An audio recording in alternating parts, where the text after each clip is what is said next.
Teringat saat tangan ini menyala helai buku atas di perpustakaan Malaysia kecil di mata dunia, tetapi besar peranannya dalam mencorak tamudun bangsa. Siapa sangka negara yang pernah dijajah selama 446 tahun kini bangkit berdiri megah. Namun di sebalik kemerdekaan yang kita cekapi, ada satu warisan yang kita perlu terus kita junjung, iaitu ruh negara. Assalamualaikum warahmatullahi wabarakatuh dan salam sejahtera.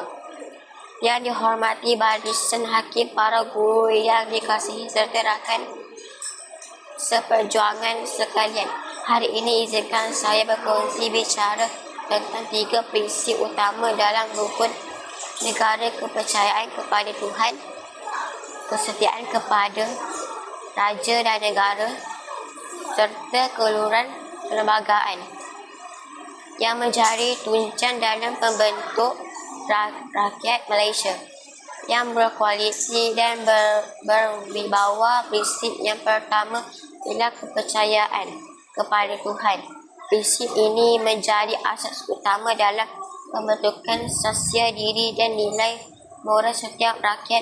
Sebuah masyarakat yang meletakkan kepercayaan kepada Tuhan sebagai asas kehidupan akan lebih cenderung kepada sifat amanah, jujur, bertanggungjawab dan berpermanusiaan. Ini bukan sekadar gagasan idealistik bagai disokong oleh relativiti statistik negara kita berdasarkan laporan Jabatan Peringkat Malaysia DOM melalui laporan kaji selidik penduduk dan perumahan Malaysia 2020. Hampir 90% rakyat Malaysia menganut agama sama, ada Islam, Buddha, Kristen, Hindu dan lain-lain. Ini membuktikan bahawa elemen ketuhanan sangat dekat dalam kehidupan rakyat Malaysia yang berbilang kaum dan budaya.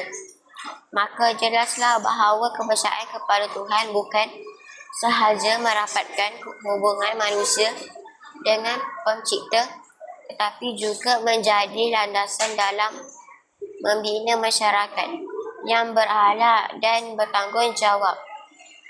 Sekiranya prinsip ini diketahui, maka tidak mustahil gejala sosial dan kemusahan moral akan berluasan.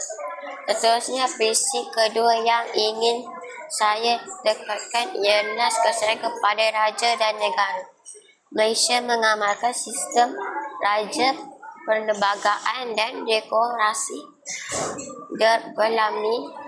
Institusi raja bukan sekadar simbol kedaulatan, tetapi menjadi terasi kepada perpaduan nasional, warisan sejarah dan lambang kestabilan negara.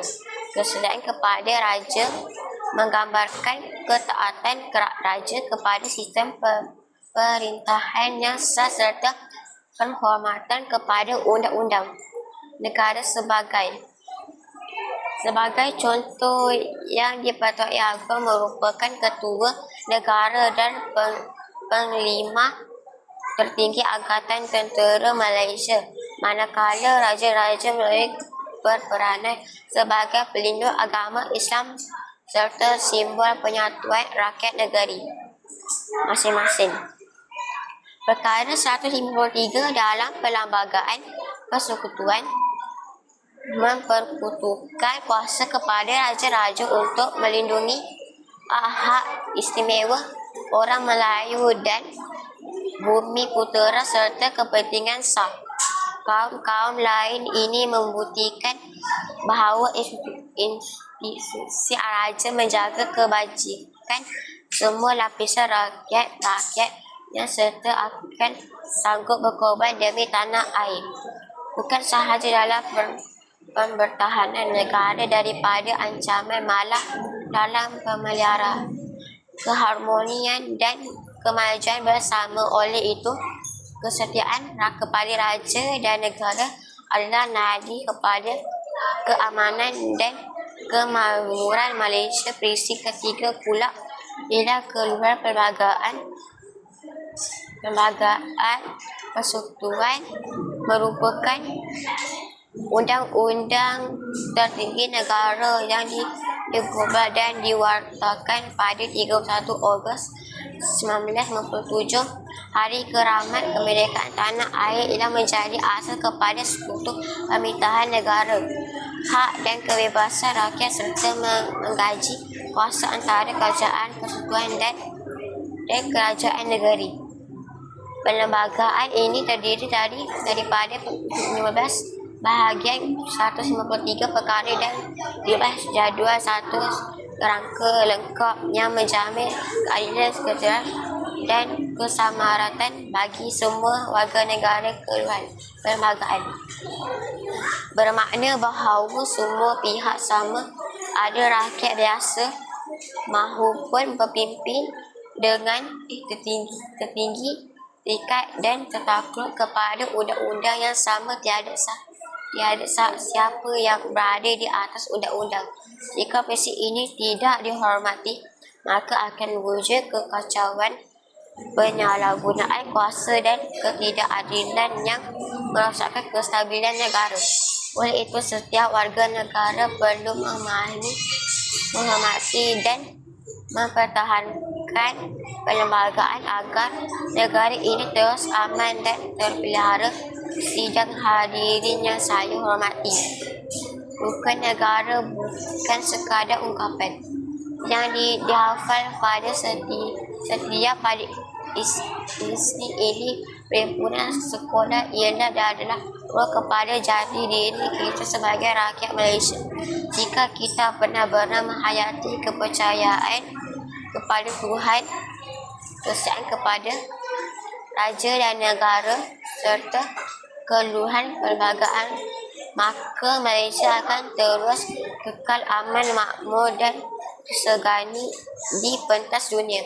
Marilah kita bukan sekadar melakukan prinsip-prinsip ini, tetapi benar-benar menjadikan ialah pedoman dalam kehidupan harian. Kerana sebuah negara yang hebat bukan terbina atas dasar bangunan pencakar langit semata-mata, tetapi atas nilai yang dijulang oleh rakyatnya. Tepuk dada, tanya minda. Sekian, terima kasih.